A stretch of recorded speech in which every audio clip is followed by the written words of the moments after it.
तुम्हाला खेळ कुठले आवडायचे? क्रिकेट. नाही खेळायला की बघायला? नाही खेळायला. तुम्ही खेळता? खेळायचं. काचा वगैरे फोडल्यात लोकांच्या? एवढे नाही, माझे जोरात शॉट जायचे.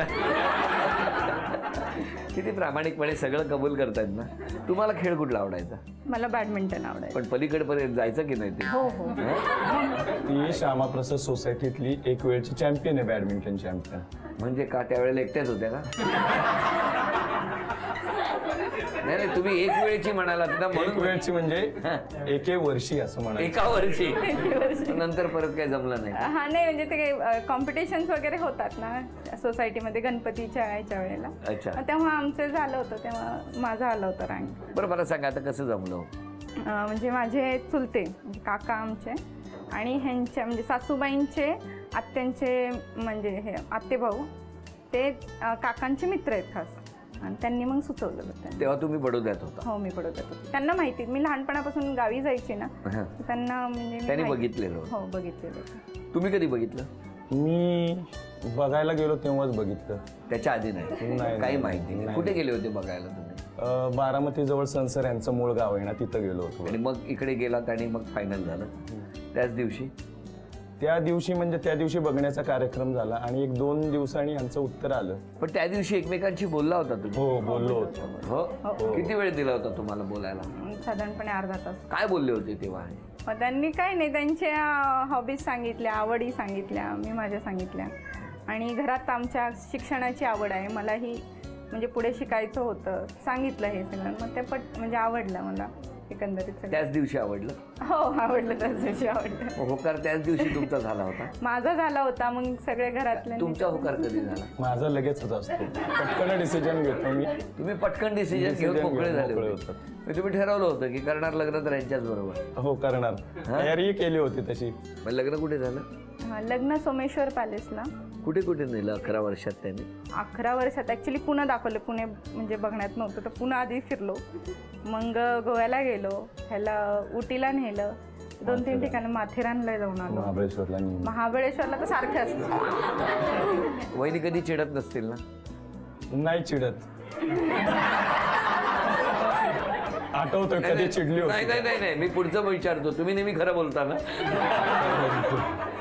कारण नाही चिडत असं सांगताना जे काही डोळे आणि चेहरा झाला होता तो कॅमेराने टिपलेला आहे. आणि त्याच्यावर सासऱ्यांची प्रतिक्रिया. बघूया आता या टप्प्यावरती पहिल्या खेळात किती बक्षीस मिळणार वहिनी. घ्या. 8 वस्तू आहेत, 4 वस्तू तुम्हाला मिळू शकणार, पण त्याआधी जरा एक एक टॅग प्रत्येक वस्तूवर ठेवा.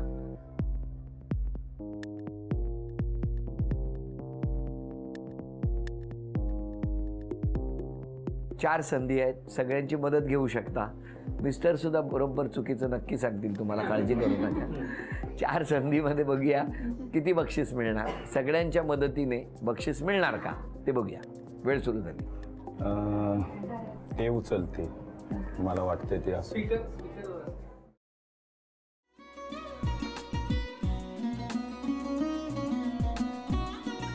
लावू का? असाच लावू ना?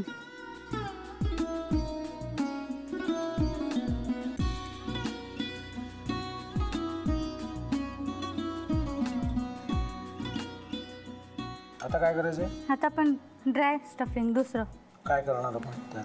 आपण ह्याच्यात मेयोनीज न टाकता बाकीचे सगळे साहित्य टाकायचे. अच्छा, हे सगळं.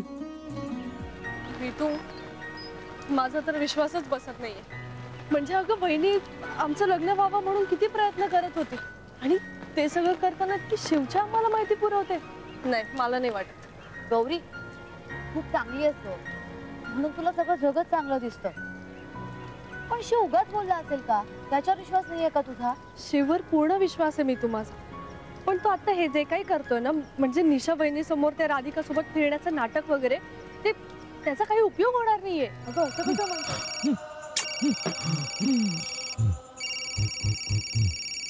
अगं नीलिमा, जतीन भाईंचा कॉल आहे. हो माहितीये, रिसीव कर ना. अगं बघ, कट झाला.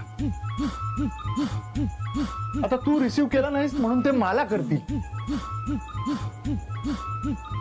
अब पुन्हा आला बघ, घे बघू.